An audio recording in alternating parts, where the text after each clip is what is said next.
Hello, welcome to the Gothic Bohemian Salon. This is Julifer. Well, I was asked to talk about the shows that I've been to.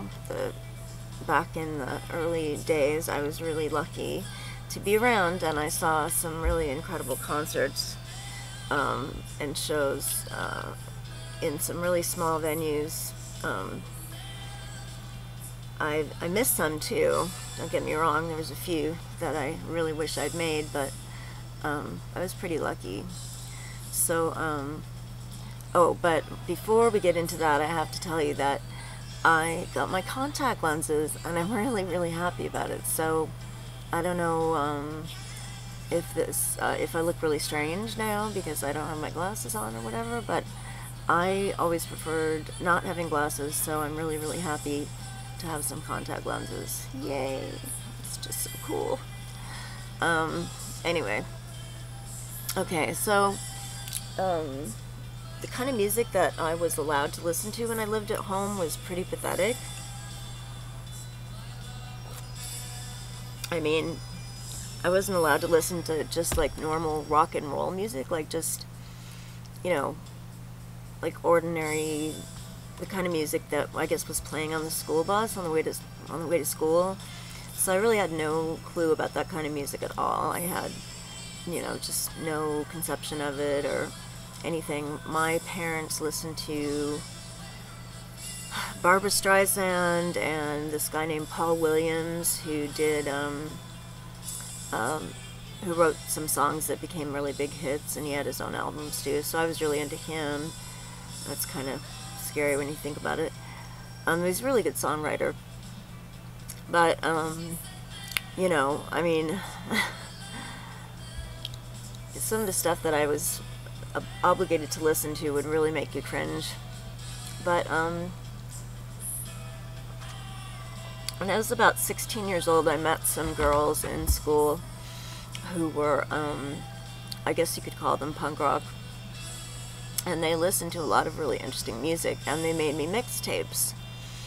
I guess nowadays you make mixed CDs, or I'm not sure what you do, but I've gotten some mixed CDs, so I'm assuming that you still do that. But mixtapes are just like mixed CDs, they're just on tape.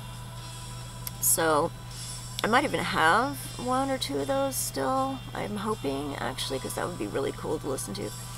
So, I was introduced to all this music by these friends, and mostly it was British punk rock, Sex Pistols, Sham 69, let's see, who else, God, The Clash, of course, oh, no, I'm losing it, The Stranglers were one of them, The Slits, just a lot of that kind of stuff. So that's what I listened to sort of in secret from about age 16 on. And I wasn't, of course, allowed to go to any nightclubs or concerts when I lived at home. My parents were really strict. So, and I couldn't sneak out or anything. I just didn't have the capability of doing that. We lived really high up a canyon. There was no bus service or anything. It was up in the woods, basically. I mean, there's just no way. I mean, maybe I could have thought of a way, but the idea really is terrifying, when I think about it, is what they would have done to me if they'd ever found out.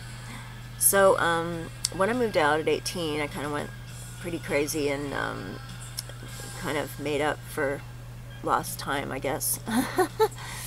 The first concert I ever went to was, well, I don't know if I should count. There was a group that played at my school called 454, and they were kind of new wavy, and we pogoed, if you know what that is. It's like just jumping straight up and down. It was what people did when they went to see punk rock bands or new wave bands back then. So I don't know if that counts, but my very first actual concert at a place was Joan Jett and the Blackhearts at the Whiskey. So that was actually really good, really, really good, and really exciting because, of course, it was my first concert and everything. And then I went to see John Carroll who I don't know if any of you will know who that is. And I went to see, oh, this is a good one. I went to see Throbbing Gristle with Gwar, Gwar, and that was amazing. The noise that Throbbing Gristle makes is just so amazing, and it was a kind of one of those standing room kind of shows, so you got to stand up and dance, or I mean, you know, jump madly up and down in the air or whatever it was we were doing. So that was really brilliant. And I also got to see New Order in their first tour of the United States. It was right after Ian Curtis died, and New Order formed. I actually knew people who had tickets to the Joy Division tour that was canceled when Ian Curtis died. Some of my good friends were going to go to that. I didn't get in on that myself. I wish I had. Well, I just have a ticket stub now that never got used, I guess, so. Anyway, so New Order, they still sounded quite a bit like Joy Division, which actually at the time was good, because, you know, people were still grieving for Ian Curtis and the whole Joy Division sound and everything. I'm trying to remember who played with them, if it was anybody. I'm not remembering. I don't remember. Let's see, and around that time too, I saw the Psychedelic Furs, and this is a very underappreciated band, the Psychedelic Furs. They're a really great post-punk band, and their first 3 albums or 2 albums are really quite amazing. Really, really good. Let's see. So, let's see. I'm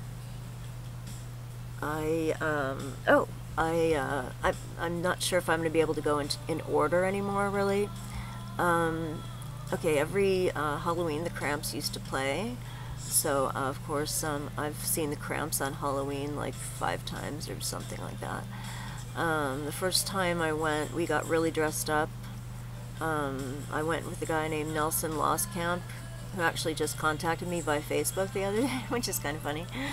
We dyed his hair black, like with temporary hair dye, which was really weird because it doesn't really work properly. So he had like this noodle hair. It was just all weird and squiggly and bizarre.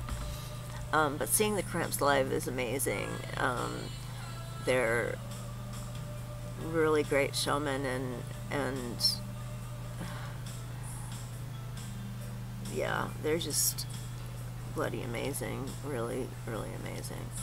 I'm kind of thinking that I'm just going to be saying, oh, and they were good, and they were really good, and they were really amazing, and they played well, and I mean, this might get a little bit tedious. I don't really know.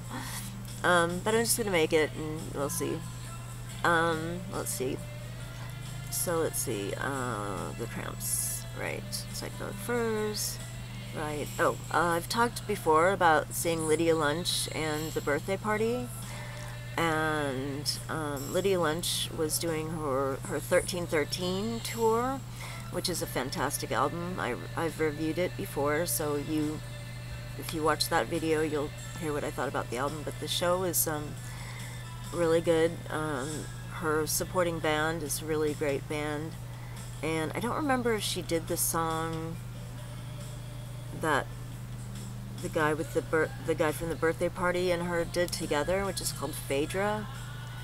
There was a single put out of it, a 12-inch single. I think I'd remember if they had, but maybe not. It's possible, I suppose. I also saw Iggy Pop, which was actually Iggy Pop opening for PIL, Johnny Lydon's band after Sex Pistols. PIL is actually really great post-punk music too. If you want to listen to them, Yeah, that was really, really good, actually. And Iggy Pop is, I mean, an amazing showman. I mean, see, I'm just saying this stuff all over again. I think he broke some glass and rolled on it and crawled through it during the show. That sounds about right. It was pretty intense. And then I used to go to these shows where it'd be like 5 bands and be $3 and all the beer you could drink kind of a thing. There was a place called the Brave Dog that we used to go to, where I saw Christian Death a number of times. I saw the Superheroines a number of times there, Nervous Gender, Community FK, all the death rock bands basically, 45 Grave, Voodoo Church, Die Schlaflosen, I don't think they have anything recorded. It would be great to hear some of their music. I saw them so much that I knew their songs. Same with the other bands too. And a band called the Photic Culture, which was really, really great. Oh, and coming to this song, I don't know if you can hear it all in the background, but I have Susie playing, and this is the intro to the Kaleidoscope album, and this is what was playing at the very beginning at the Kaleidoscope tour, you know, to go into this song, which is what they open with. And I'd have to say, hands down, this is probably the best show I've ever been to in my life. We were only 6 feet away from Susie. You know, the stage was up, you know, about a foot or two above our heads, and we were about 6 feet away, and it was really beautiful too. This beginning was just like everybody, you could have heard a pin drop. It was so quiet. It was really amazing. Really, really amazing.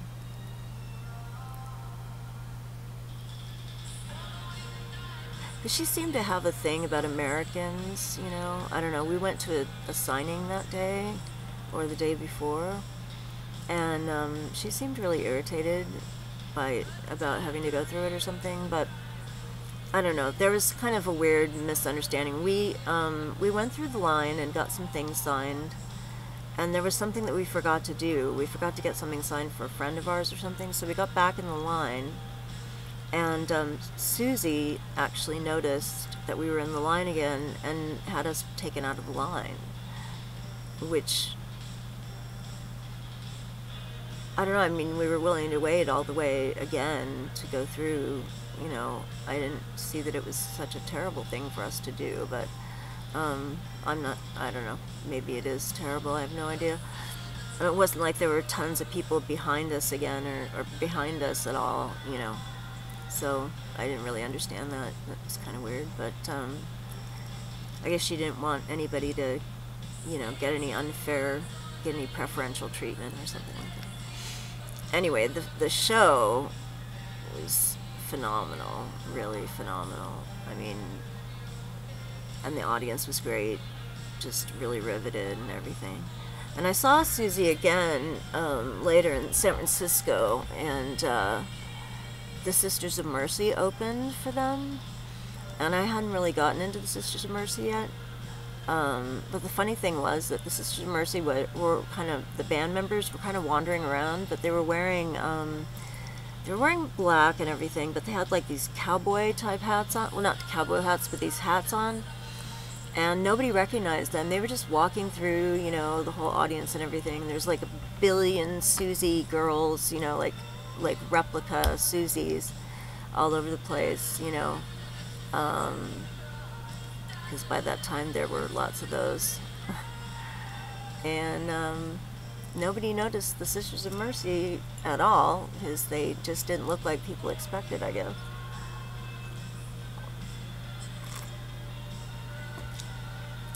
One of the shows I missed was Bauhaus. I missed Bauhaus.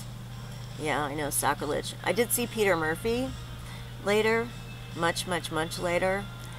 and it wasn't good. It wasn't good at all. I kind of wish I hadn't. I moved back when I moved up to San Francisco. I saw some great shows too. I saw the Cocteau Twins in this really small place, and they go through their set, right, and they got a standing ovation and like a callback to do to do another song, and they didn't have any other songs because everything, the way that they did their show was everything, they had a recorded part of the music. So they just went back to the beginning of the recording and played their first 3 songs again, which was fine with us. We really didn't care. We just wanted to hear them again. They were really good, really, really good. Let's see. I'm trying to think. Well, I talked about the Susie show. That was at the Kabuki Theater in San Francisco. And then mostly really Switchblade Symphony, mostly local bands, Switchblade Symphony, Jill Tracy, who else have I seen? Oh, Human Drama were here. I'm trying to remember if I actually saw them or if they played, or... And I saw Shadow Project when I was up here quite a few times. And that was amazing too. Shadow Project was a really great band, and their album's really very good. I miss them a lot. That was the band that formed with Roz and Eva many years after Christian Death had kind of switched over to being Valor's band.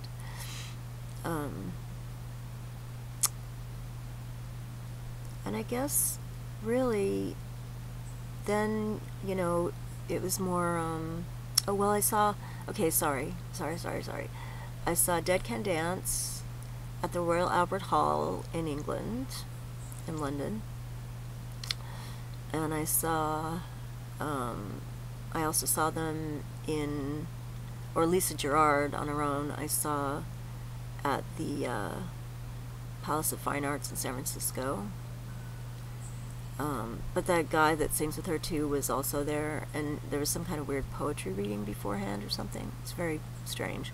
But that show was really weird. Everybody I talked to, like, sort of nodded off during it and felt like they were in a jungle or something, because there were all these noises of, like, crickets and outdoor sounds, like, at night and stuff like that. It was really strange. It was like you were totally transported into some other place. It was really amazing. But everyone I know that I talked to that night said the same thing,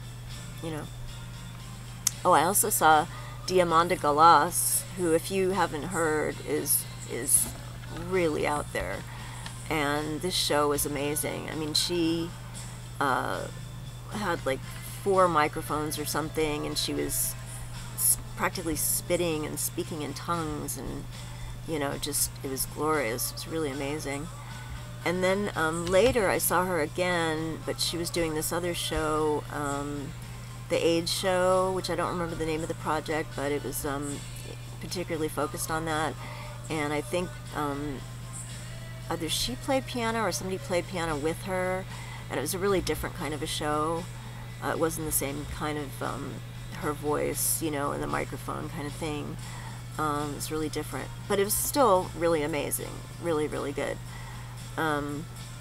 Yeah, so, and I saw, Susie again, but as the Creatures with Budgie, and that was kind of weird. It wasn't good. It wasn't good. It was like a rehashing. It just really felt like their hearts weren't in it, It's kind of how the Peter Murphy show was, really.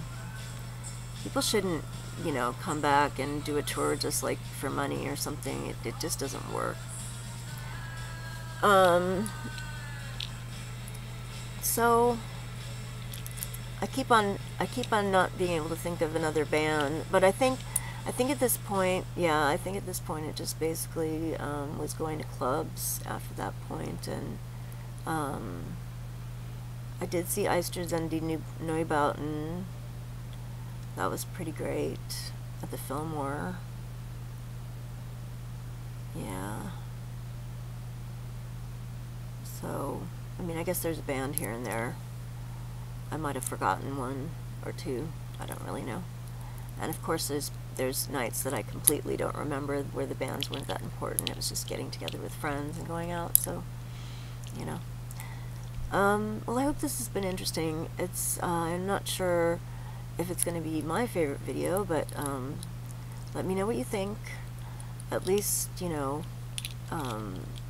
it's a couple of people asked me to do it, so I did it, and I hope you enjoyed it, and I hope that the look without the contact lenses, I mean without the glasses, works for you, because I'm not putting them back on, I don't think. So anyway, also the other thing is I finally got a mouse, so I can say goodbye now without having to pound on my keyboard. So thank you for joining me in the Gothic Bohemian Salon. Good night and good health.